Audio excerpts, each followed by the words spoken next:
জুলাই গণঅভ্যুত্থানের রক্তাক্ত অধ্যায় ২০ জুলাই ছিল আরও এক ভয়াবহ দিন। আগের দিনের প্রাণঘাতী সংঘর্ষের পর সারা দেশে জারি করা হয় কঠোর কারফিউ। মধ্যরাত থেকে দুপুর পর্যন্ত কারফিউ কার্যকর রেখে সংক্ষিপ্ত বিরতির পর আবারও পরদিন পর্যন্ত তা বহাল থাকে। একই সঙ্গে ঘোষণা করা হয় সাধারণ ছুটি। কার্যত থমকে যায় জনজীবন। ১৮ জুলাই থেকে বন্ধ থাকা ইন্টারনেট ২০ জুলাইও চালু হয়নি। কারফিউয়ের মধ্যেও রাজধানী সহ দেশের বিভিন্ন স্থানে সংঘর্ষের খবর আসে। আইনশৃঙ্খলা বাহিনী ও সরকারি দলের সমর্থকদের সঙ্গে আন্দোলনকারীদের সংঘর্ষে অন্তত ২১ জন নিহত হওয়ার খবর পাওয়া যায়। নিহতদের মধ্যে ২ জন ছিলেন পুলিশের সদস্য।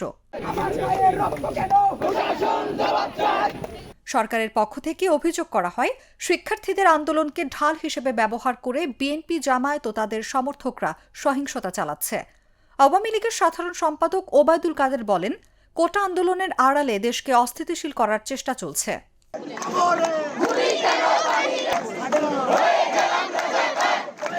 অন্যদিকে বৈষম্য বিরোধী ছাত্র আন্দোলনের সমন্বয়করা দাবি করেন, ধ্বংসাত্মক কর্মকাণ্ডের সঙ্গে সাধারণ শিক্ষার্থীদের কোনো সম্পৃক্ততা নেই।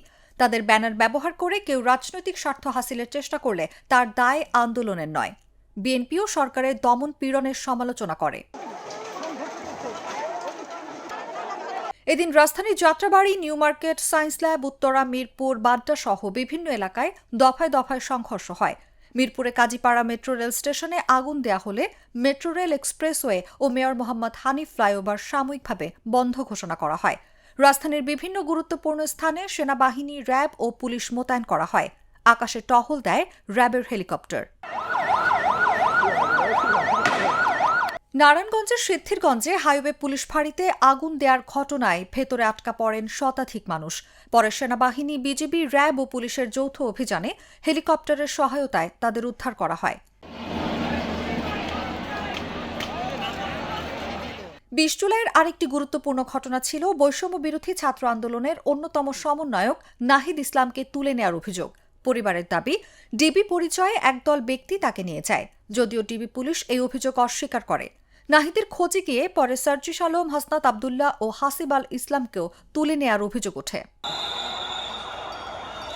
গভীর রাতে রাষ্ট্রীয় অতিথি ভবন পদ্মায় তৎকালীন সরকারের প্রতিনিধিদের সঙ্গে বৈষম্য বিরোধী ছাত্র আন্দোলনের কয়েকজন সমন্বয়কের বৈঠক অনুষ্ঠিত হয়। সরকার জানায়, বৈঠক ফলপ্রসূ হয়েছে এবং আন্দোলন স্থগিতের আহ্বান জানানো হয়েছে। তবে আন্দোলনের অন্য সমন্বয়করা দাবি করেন, হেফাজতে থাকা সমন্বয়কদের দিয়ে জোর করে বক্তব্য প্রচার করানো হয়েছে এবং তাদের ঘোষিত কর্মসূচি বহাল থাকবে।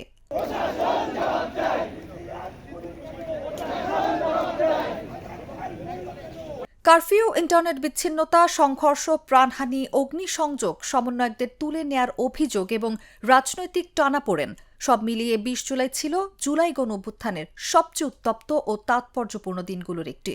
পরবর্তী ঘটনা প্রবাহে এই দিনের ঘটনাগুলোই আন্দোলনের মোড় ঘুরিয়ে দেয়। নিউজ ডেস্ক, জাগো নিউজ।